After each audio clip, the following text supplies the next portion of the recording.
Voilà, alors on se fait plaisir les amis, ce soir c'est dimanche et on va parler un peu médecine légale puisqu'on va parler d'une personne grièvement blessée, notre ministre des Finances vaudoise en l'occurrence Valérie Ditli. Donc Valérie Ditli vous la connaissez, elle a 30 ans, ça a été l'élu surprise lors des dernières élections cantonales, elle est ministre des Finances et puis eh bien ce qu'on découvre ces derniers jours c'est qu'elle avait quelques prédispositions pour ce poste puisqu'elle gérait pas mal les siennes de finances, dans la mesure où elle avait le bon goût de ne pas payer ses impôts dans le canton de Vaud, et ça depuis 5-6 ans, 6 ans, ça fait qu'elle y vivait en bossant à l'université en droit, des successions.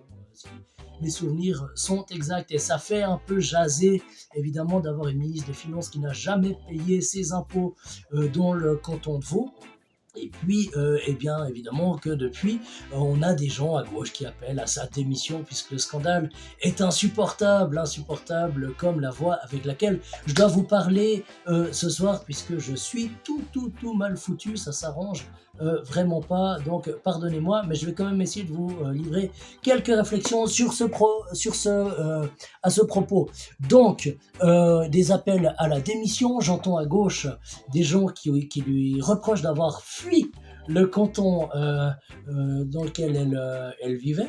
Alors le terme fuir, je crois que c'est le président du PS qui a employé ce terme, c'est un terme qui me fait bien marrer parce que en général on fuit une zone de guerre, on fuit une zone où il n'y a rien à bouffer, on fuit une famille violente, mais enfin quand on fuit un canton, a priori c'est qu'on a raison. Donc lui faire le reproche d'avoir fui une situation montre bien que cette situation était pas terrible, et puis effectivement les gens qui ont le malheur de payer des impôts dans le canton depuis quelques années peuvent bien la comprendre sur ce point. Alors après ce qu'il faut voir évidemment, elle l'a rappelé elle-même, elle était étudiante, elle ne savait pas où serait sa vie, etc. Et puis parler d'optimisation fiscale vu les revenus, on va peut-être Qu'est-ce qu'on a à foutre? pas trop s'énerver. Tout ça est très bien. Alors après, il y a quand même un petit malaise, c'est elle a quand même déposé un petit moment ses papiers dans le canton de Vaud. C'était pour être candidate à la municipalité de la ville de Lausanne. Alors spoiler, ça n'a pas marché, et ça n'a pas marché non plus pour qu'elle garde ses papiers puisqu'elle les a rebalancés dans sa commune chez ses parents. Donc bon, ces petits allers-retours opportunistes, mais on n'est pas tout à fait à l'aise.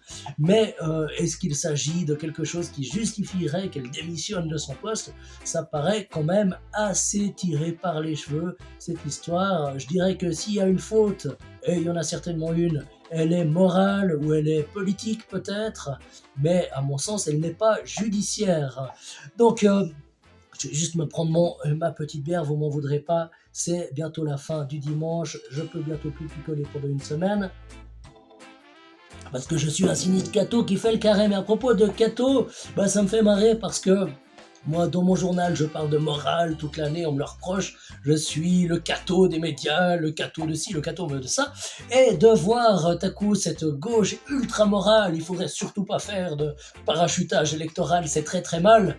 Bon, le parachutage électoral, à ma connaissance, n'est pas l'apanage de la droite, et même peut-être plutôt celui de la gauche, mais je dirais que la personne qui a franchi le mur du son avec un CCD, c'est Adamara, que j'aime plutôt bien d'habitude, si. Mais enfin là, elle me fait un petit peu rigoler puisqu'elle reproche à notre ministre des Finances d'être une ministre hors sol. Alors j'ignorais que Adamara avait une passion pour Maurice Barrès, mais je vais lire un passage des Déracinés, extraordinaire roman. Barrès, dans ce passage mythique qui s'appelle ce chapitre, l'arbre de Monsieur Taine, chapitre 7, et on croit entendre du Adamara, ce fut d'abord sous le sol, dans la douce humidité, dans la nuit souterraine, que le germe devint digne de la lumière. Eh bien, effectivement, dans cette douce humidité, le germe de Valérie Ditli n'a pas pu devenir digne de la lumière. On le déplore, mais enfin, il y a quelque chose d'un peu amusant dans le fait de voir cette gauche lutter désormais contre le déracinement, lutter pour la morale en politique. Enfin, tout le monde se transforme en curé et tout le monde se transforme en identitaire quand il y a une ministre de droite à faire tomber. Alors, est-ce que je vanne la gauche pour cacher qu'il y a peut-être des choses qui sont pas tout à fait terribles dans un camp politique qu'on assimile plutôt au mien d'habitude? On ne va peut-être pas aller trop vite en besogne. Effectivement, moi, cette affaire me pose un certain nombre de questions. Alors, évidemment, appeler à la démission, mais bon, c'est le jeu, ces gens s'amusent. Tout ceci n'a aucun sens. C'est la démocratie représentative, n'est-ce pas?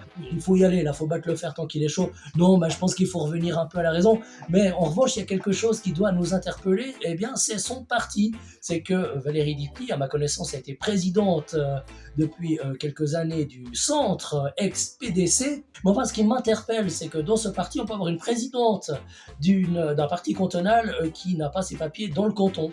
Alors là, c'est vrai que moi, c'est surtout ça qui m'interpelle dans le truc. Sur les questions d'optimisation, comme je l'ai dit, je vais pas trop m'énerver, mais je me demande un peu comment est géré le parti que représente Madame Dicty quand on voit de telles choses. Est-ce que son parti était au courant que leur présidente était zougoise et pas uniquement par l'accent? J'avais encore une ultime connerie, c'est la question de l'entourage de Valérie Dicty. On a vu sa ligne de com l'autre jour. Oui, j'étais jeune, je savais pas de quoi mon avenir serait fait. Oui, certes, mais enfin, Valérie Dicty a 30 ans. 30 ans, je ne sais pas si c'est l'âge de raison. Moi, c'est l'âge où j'ai eu mon premier gamin. En général, à 30 ans, on sait à peu près ce qu'on va faire de sa vie. Je pense qu'elle doit le savoir, puisque désormais, ses papiers sont déposés dans le canton de Vaud. Mais c'est vrai que 6 ans pour se décider, jusque-là, ça peut paraître un petit peu long. Et je me demande qui lui a glissé ces lignes de com. Je pense que son entourage, à mon avis, ses conseillers, conseillères, parce qu'il faut tout féminiser aussi, eh bien, je me demande s'il n'a pas 28 ans aussi, son conseiller ou sa conseillère en communication. Et peut-être, je l'inviterai à choper, aller rechercher des gens un petit peu plus vieux. Alors, c'est pas tellement tendance, on aime bien faire la course au jeunisme. Et d'ailleurs, je me demande si c'est pas cette course au jeunisme qui a poussé son parti à prendre quelqu'un qui n'habitait pas dans son canton pour le représenter, mais c'est vrai qu'une femme jeune, ça fait peut-être toujours mieux qu'un vieux grigou de 90 balais qui balance des conneries contre le loto, la loterie romande, ou contre des délires. Enfin, vous aurez reconnu les dinosaures qu'elle a virés de son parti. Elle avait peut-être raison de le faire. Elle aurait peut-être eu encore plus de poids si elle avait fait les choses correctement de son côté. Mais voilà.